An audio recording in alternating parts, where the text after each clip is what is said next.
All right. Hey, everyone, and welcome to Smash Trivia. I'm your host, Smash Trivia John. You can find me on Twitter, Facebook, YouTube, Twitch, and Instagram by searching Smash Trivia to follow everything happening with me. I'll be the one with the little green head in the profile picture. So excited to get into this. This is the Gamma Analysis. Basically, in this series, I'm going to review everything Hulk, all the movies and TV shows. Hope you enjoy Smash Trivia presents the Gamma Analysis. I want to ask everyone listening if they could please do sign for me. Please share the hell out of this podcast with all your friends. And for this episode, we're going this mini episode, we're going to be talking some more about She-Hulk Attorney at Law episode 1. And as I mention every time now, that I want everyone to know how now Smash Trivia has now a Patreon, so please check that out. We have some fantastic extra content on there that I bet you'll love.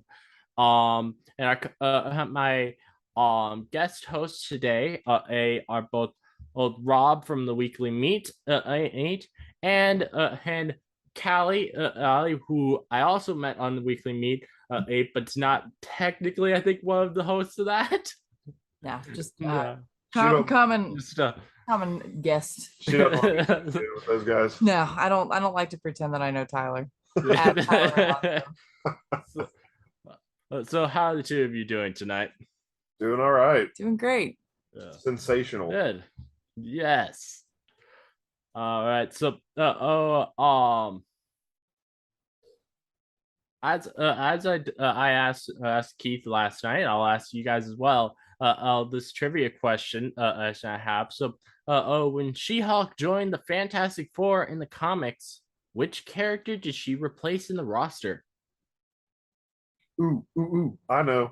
All right. We get multiple choice so I can at least. There's 4 of them. Okay. Right. So the 4 normally would be the Thing, Mr. Fantastic, the Invisible Woman, and the Human Torch. I'm gonna guess it's the Invisible Woman, but I'll let Rob have the point. Am I wrong? I don't know. I've never seen any of these movies. This is all new to me. My guess would be Benjamin Grimm, The Thing. All right, I will give the answer. Actually, since most of the people who are listening to this will be have listened to this after the other half of this do with Keith, so most people who are listening would have already known. So, yes, I will tell you the answer is The Thing. They got rid of The Thing. I mean, yeah, it happened. It was very brief time, I think, that she joined the Fantastic Four. Yep. All right. So, I learn things every day. I'm not gonna misspeak on the storyline because there are a couple instances where she has joined the team. So yeah, but she definitely replaced The Thing in the original replacement, joining with Reed, Sue, and Johnny. So basically what I'm thinking I'm gonna do for this one, since people are able, or at least most people, they already know what what all my thoughts are mostly.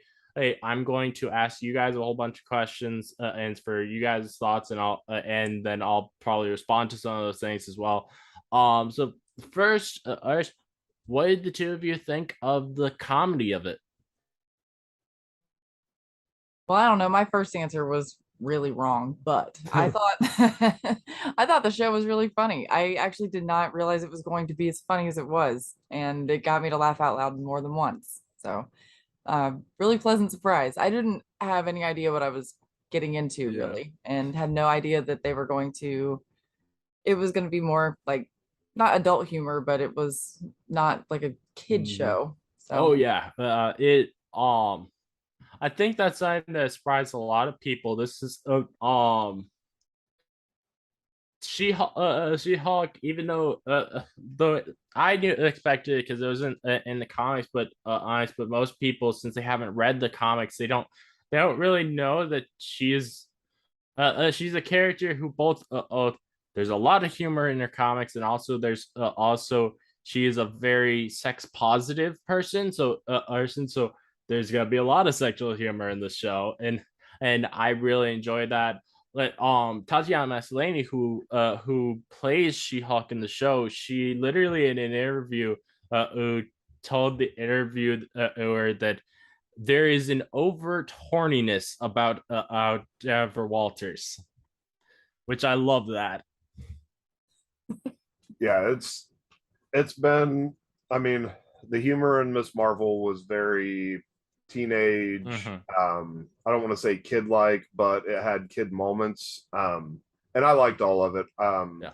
I think based on what I've seen so far, MCU Disney Plus wise, Miss Marvel's my favorite show they've done so far.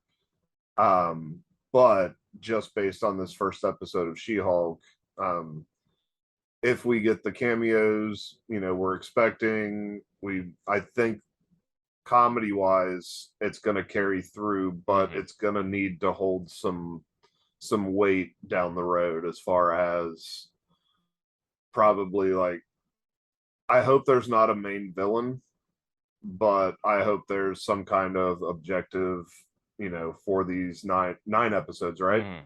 Yeah, 9 episodes. So I want comedy, but I also want a little bit of heaviness, but I don't need a super villain in this series. Yeah, there's I think the closest thing that there will be to there being a supervillain in the series is someone who will be popping up every once in a while through the series, but I'm not sure if they're really saying they're going to be a main villain, and that is the character who appeared at the end of this episode, Titania. Right. Yeah, which is fine if it's a reoccurring nuisance, but I don't need like a dark. I can definitely understand that. In the shadows, working. I don't need that in this show. I want the comedy. I want the fourth wall breaks. And like, and I would say, I go along with that. Like the fact that we're this is probably like one of the first superhero shows where we're really getting the life of this character, and not just her being a superhero and fighting these big battles. As we're like, I know throughout the series we're going to get a lot of her dating, right, which is going to be really fun. Oh, really fun. Yeah. So next, what did the two of you guys think of Tatiana Maslany is acting as Jennifer Walters, She-Hulk, and particularly a Callli, as someone who doesn't really know the comics? Did this make you really like? Did you really like her character, or just as a character, not knowing much about her? Yeah, I did. I thought she's funny. She definitely has a lot of confidence, and I like that they were showing that she's like got a career, and her best friend also works with her, and it wasn't like just all dudes in the entire first scene, which was kind of nice. And they got to be funny too, which was cool. The last line I hope that someone punches that dentist guy in the face. Oh, truly. Oh God. When it was like, don't mess this up or whatever. Yeah. Like I feel that so deeply. Yeah, he could get punched, possibly. I would do it. The last line of the entire show made me laugh so hard. Like I had to rewind it and watch it a couple times. It was really oh, it's so good. I have not seen Captain America either, to be totally honest, but it's on my list. But I don't know, just those words and that that order are hilarious. No definitely. So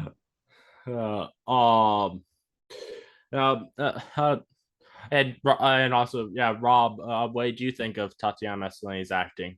I liked it. When they started, when the show opened and they're riding in the car together and they're just having the casual conversation, and Bruce is nonchalant and she's playing somebody who has known Bruce his whole life and is asking him basically about the time and the time frame that she hasn't seen him, and it was very casual. Like, it definitely felt like they knew each other their whole life. Right. It was real, and I it caught me right off the bat at that. And like the very very beginning where she's given the speech into the mirror or whatever, and I was just like, I was waiting, like, what's going to happen? She turned and looked at the camera, and I said, okay, here we go. It's going to take us to it. And right off the bat, that scene with Bruce right before the wreck and all that, super casual. Everything from that point on, it's genuine is the word I'm looking for. It doesn't feel definitely. And the next one, I think this is a big thing, and I think is important to talk about, and important, at least I think it's very important to get a female perspective on this. Is the scene where Jen is talking about like how she has to control her anger every day. Hey, how did that feel? Hearing that, Callli. A little bit like hearing "calm down," which is, I mean, I don't know if you've ever told a woman to calm down. I think you understand what sort of response that exudes. Oh yeah, no one likes that. Yeah, nobody likes that. Yeah, definitely felt a little of that. It was good representation. I've not heard something like that, and something that has this broad of a brush to paint.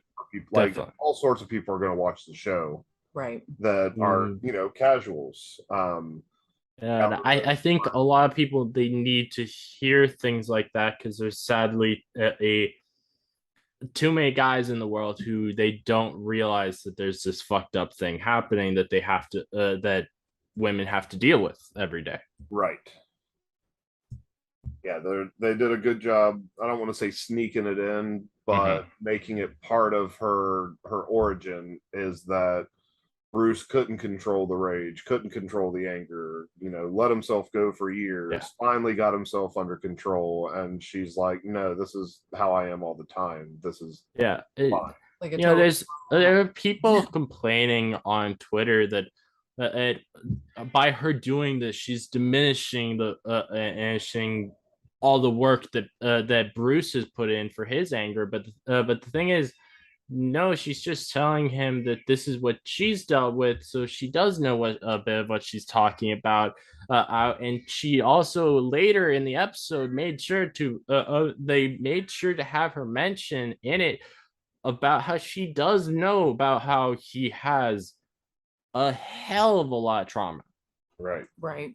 And I mean, also they picked a good character to not like sneak that in. Like Rob said, it's not really like that. They were pretty overt about it, but they picked somebody who was she's an attorney, so she's obviously gone through law school, and there's just no way that you get that far without being told to calm down so many times and dealing with so much just nonsense to get to the job that she has. So it's just interesting that like she was still being told that she had too much rage. Yeah. I think her and Bruce's dynamic in the episode was absolutely fantastic, and I really hope they continue having Bruce come back in at least some. I don't want him to be in all of the episodes because I want it to be her show completely. But I want him to at least appear a few more times because I like their dynamic a lot. And like I think there's some people who they did annoyed by the fact that he was like showing her up sometimes with what he did. But the thing is, I don't think that was him trying to like put her down or try that I act like he's better, really better than her because she's a woman. I think it's more of that's just cousins. That's how cousins act and act. And also as well, because Hulk is very much a child out, and yes, he has Bruce's mind here. He's there's still a part of Hulk there, and I think that the times when he's trying to show her up, it's that child part of him coming out and being like, how dare someone be better than I am? Hulk strongest there is. Yeah. Yeah, you definitely get to see a little bit of Raging Hulk in that episode. When they really start going at it, and you hear him like roar. I sat up in my chair. I was like, yes. And it was short-lived, but I'm glad we got a taste. Definitely. I be completely honest, and I said this last night on my other recording. I think this is my favorite Hulk related piece of media that I've reviewed so far. I think this was absolutely fantastic. Like the and I think this is exactly what I've always wanted from something that's Hulk related. Right. It gave us so much background history on stuff that we haven't gotten because we can't get Hulk movies, obviously. But I was so thrilled that they filled in the little pieces, but didn't give the full backstory. So there's still time. But then it also opens up a whole new bag of worms based on the Sicarian ship. Oh yeah, I think we're probably going to. It's going to be a while before they probably come back to that, but I think by the end of the series we will find out what that's about. Right. They wouldn't have put that in there if there's not a payoff. But yeah, I think yeah. Hmm.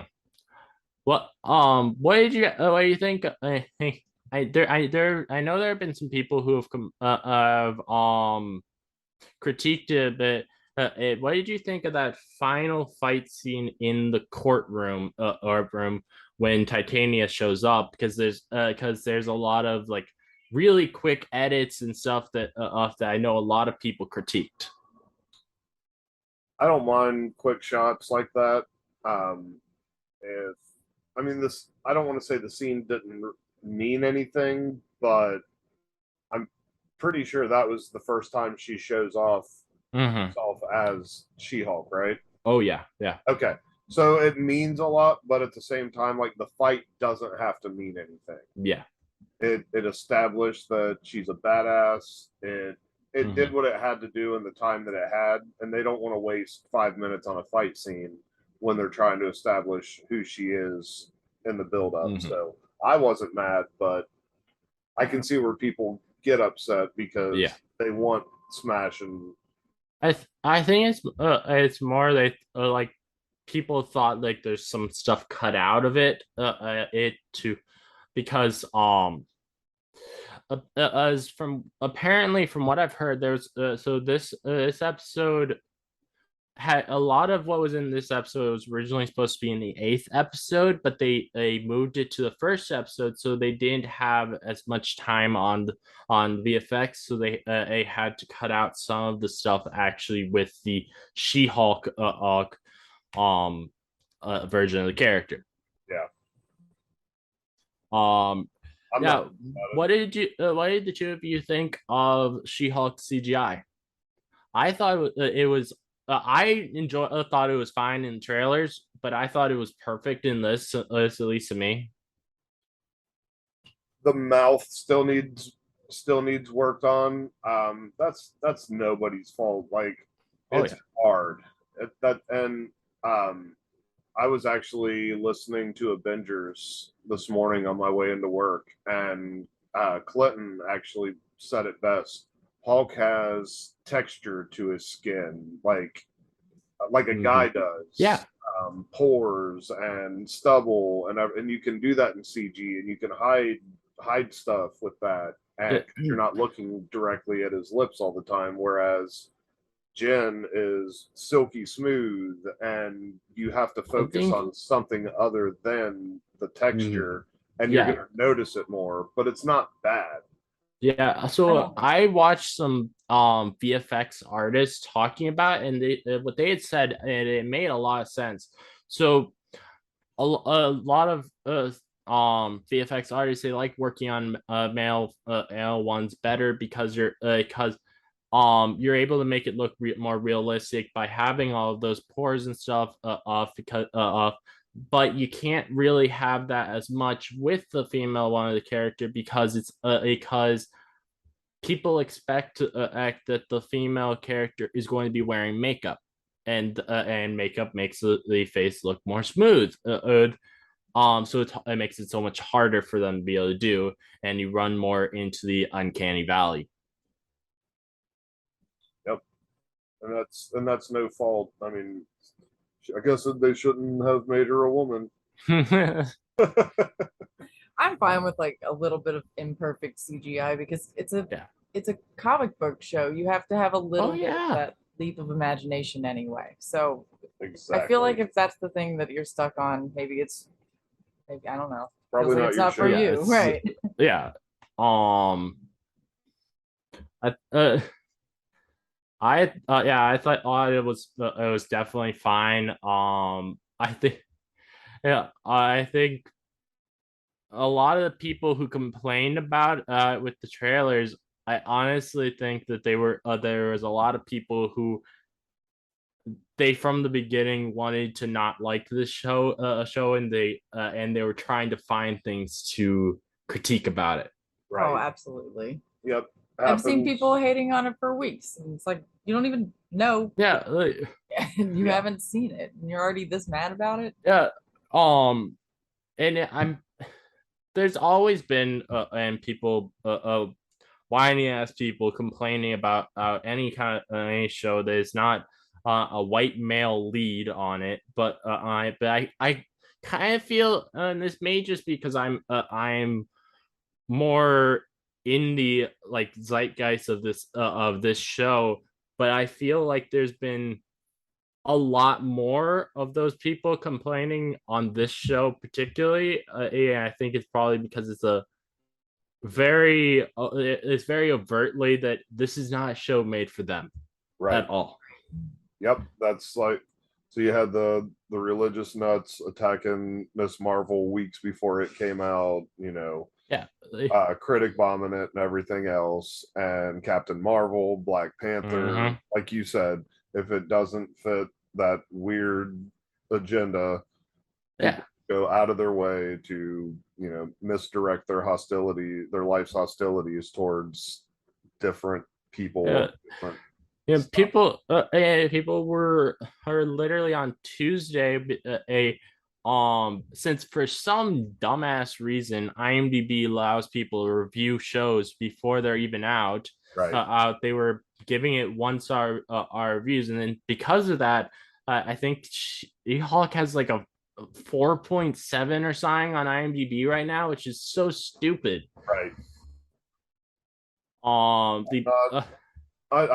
I typically don't care about ratings. Like, you can tell me that something's rated, but if I want to watch it. If a preview hooks me, I'm in. Like, I typically don't watch movies that don't have if it doesn't have a Marvel or Star Wars logo on it, it's not in my wheelhouse. But I can say, like, that Bullet Train movie, I haven't seen it yet, but based on that trailer, I really want to go to theaters and see it. And I don't care if it has high ratings, bad ratings, whatever. I saw a preview, and that's what drives me. Like, I'm not big on the whole critics thing, but I do hate the fact that people have been doing that to good stuff. And, purposely to be beautiful. And there's something someone had mentioned, I think it's funny. Like the reason that they're doing things like this is they want to make everyone think that I think that the show is bad and that people don't like it, but for them to do that, they are admitting the show is good. For them to think that they need to do that, they're admitting the show is good. Yep. Right.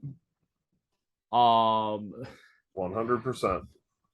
There was I saw one of those fake reviews on IMDb. I thought it was hilarious, honestly. So this person and was trying to make people not want to watch it by saying that um the character ruins the universe by making it that Tony Stark slept with her boyfriend, which I feel like honestly, if that were the case, if that were sign that they made canonize that he's bisexual in the show, I think there's a lot of people would really like that. They certainly would. Would lose their fucking minds. Someone said that's what ruined the universe. Yes. That is a hell of a dramatic take. Right. It is not even sign that was actually sign that happens in the show. It's there was just a fake review that they made on IMDb. Yep. And I'm like, seriously? That's the canon in their head. Like, also saying I like this. I think like so. If you have such a problem with seeing a female characters on screen, it only makes you excited to see male characters on screen. You know what that might mean? You might be gay. Which I feel like a lot of them, it would annoy them if someone told them that. Very much so. But I bet they also wouldn't let you see their internet search history. Yep. Oh, man. So, is there anything else either of you would like to talk about for the episode?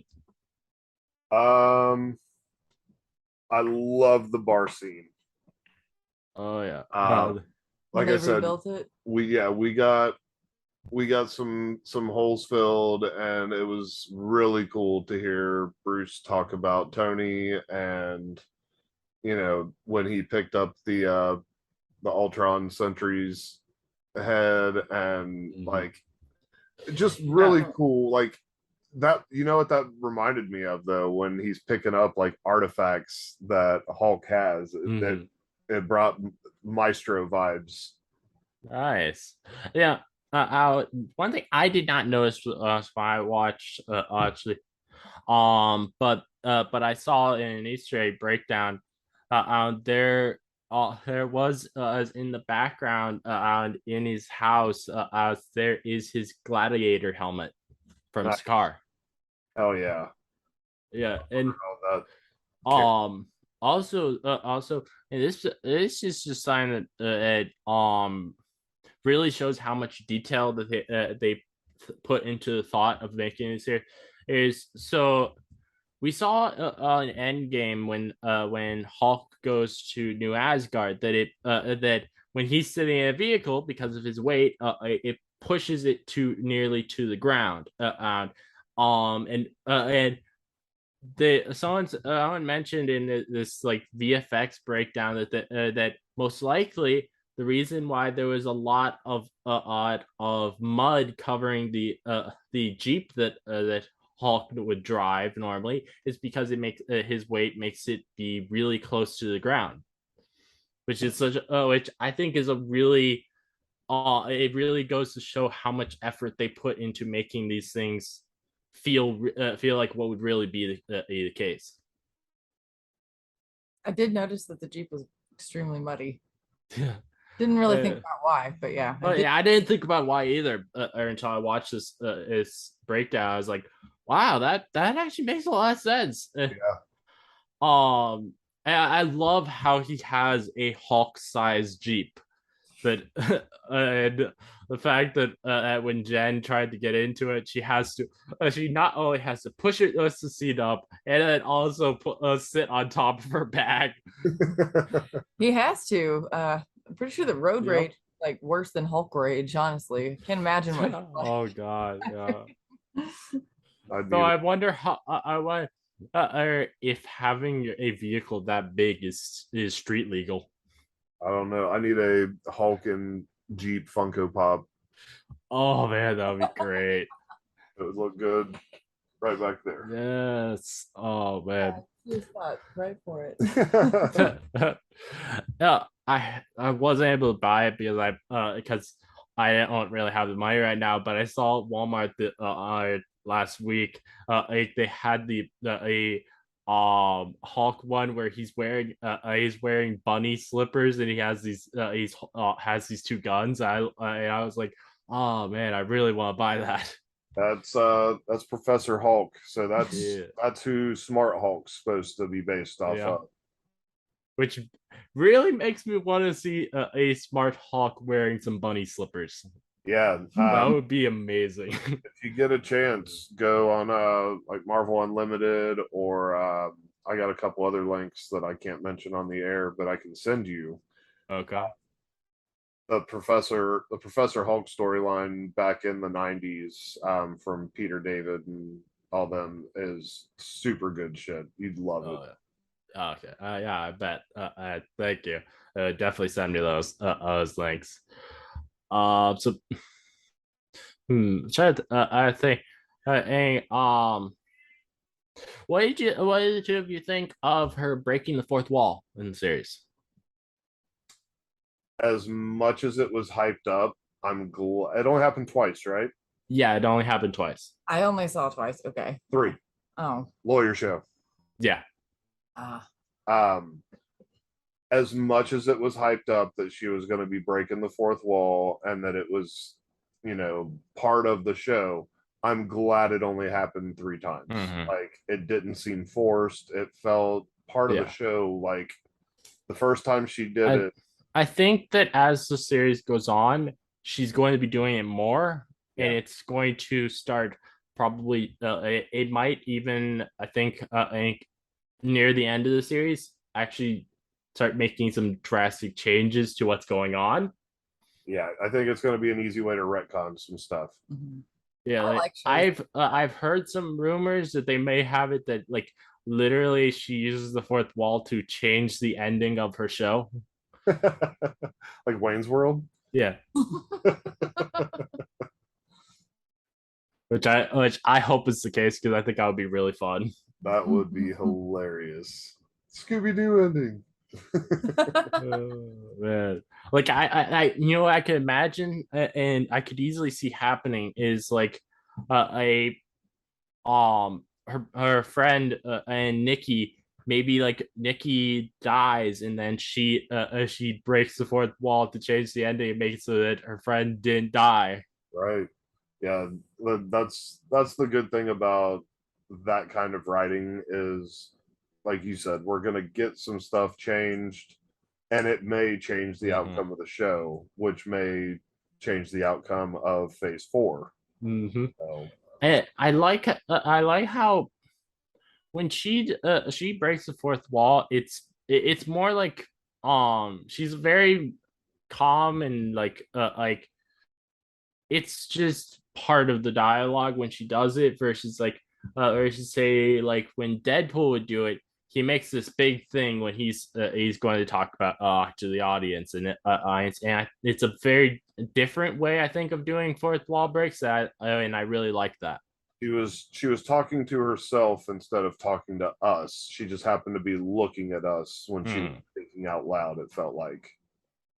And I like how they have that Hulk saw that she was breaking the fourth wall, which makes it really makes me hope for something that does happen in the comics, which is that he takes her to see a psychiatrist because he's worried about her mental health because of her talking to herself. Often, the psychiatrist he goes to is a character who actually did appear in the 2008 Incredible Hulk film, but he didn't look like what his comic book counterpart art looked like. Like he was played by Ty Burrell, who's from Modern Family. Yep. Which I really hope Ty Burrell comes back because I think it would be absolutely hilarious to see Ty Burrell in that comic book look, having I think it was like green hair and he has a red shirt and I don't think blue pants. He's not got the build for Samson though. Yeah. Though I don't think anybody has seen him in anything since his Modern Family ended 2 years ago. So maybe he's been spending this whole time I'm bulking up. That would be awesome. Because I feel like he's someone who would return if they asked him to. Yeah. He feels like he would be game. I'm surprised as far as fourth wall breaks go that they didn't do some kind of Deadpool shot where she calls him Ed or something. Like I would love that wall to be broken down where they acknowledge that it's the same, but it's not. I wouldn't be surprised if they do something like that in one of the later episodes, but because there's in at least one of the later episodes a character from the that 2008 film coming back with Abomination. I didn't even think about that. We might still get it. Mm-hmm. Which I hope that that Hulk appears in one of the episodes with Abomination, because I want to have have a rematch between them and have and maybe have that like I could see the Abomination in like having like a slip up or revealing a bit of how he's manipulating Jen being his lawyer, and because I for one think that would be sign that would push Hawk over the edge, and he would because Jen is his only family left. He's so he would be so pissed if someone on were trying to do something against her. Yeah. I have a question for you. Okay. Do you think we're going to see Betty in this series? I don't know. I think we could see her again, but I don't know if it would be in this series. Yeah. I think it's I think for a sign like that, it's probably not going to be until they have we actually get another Hulk film, because because I feel like it would I don't know if there's a place she could fit into this series. I'll say unless she's brought in as some sort of witness. Yeah. Which but as well though if they did bring it back there is definitely there's some rumors about what that Sakarian ship has to do with, and though I won't mention them here because I don't want to spoil it if they do come true, but I think that she would probably have quite the reaction if those rumors are true. Yeah. I don't think there's really much else we need to talk about out here. So, is there any last things either you would like to I say before I end this off? I look these 9 episodes. We got a great start. I did see a spoiler for one of the intros coming up. Intros. That's interesting. I got a Reddit notification the other day, and I thought I had like all my spoiler stuff off, but it's going to be awesome. Yeah. I had one thing that I heard that from a so one of the critics who watched the first 4 episodes they accidentally it got taken down, but they accidentally put out a spoiler filled review on out, and I didn't read this review. I just saw one on the blurb from it, which references a character that I'm very surprised that they're referencing in this series. It's a very big character. Yeah. Yeah, all I read about was the intro to one of the episodes has it's basically like one big Easter egg. Oh, good, good. I'm really hopeful for them doing fun things with the intros for this series because it kind of saddened me that this first episode didn't have there wasn't a She-Hulk intro sequence and for the episode and it just got came into the episode. I was hoping since this is like very much it's like unlike the rest of the shows, it really feels like a TV show. I was hoping like we could have like there would actually be like a She-Hulk theme song or something and started off and also like a lot of the series so far have done some fun things with the Marvel Studios O's logo sequence, but this one just had it the normal red and so I'm hoping as the show goes on, like things start becoming more Shulky or She-Hulk with the intro things. So as you were saying that, all I could imagine is since they put the title up as the intro, I would like to see it grow and have different things like they did with Invincible. Nice, yeah, that would be Every great. every Yeah, episode of Invincible, it got bloodier and yeah. nastier. I was For like a theme song, what I'm wanting is since She-Hulk can break the fourth wall, I want that one of the episodes she like decides I need to have my own theme song and like she sings her she throughout the episode like mumbles to herself saying of like what she thinks her theme song could be and then like at the end of the episode she goes into a recording booth and actually makes it and then the rest of the episodes of the season have that that'd be as the great. intro. That would be. Oh man. Uh, um, no, oh, I told you guys how I really like how they've made it that they made just like the comics that Jennifer Walters is a very overtly horny character. How did that make you guys feel that feel like she's very happy to make these sexual jokes all throughout the show? Keep it away from my kids. um, let it go. I mean, Yeah. it's the character. It's how she was written. It's how she should be interpreted. Don't if you're gonna do the character, do it right. Don't powder it down. Don't water it. Don't just give us exact.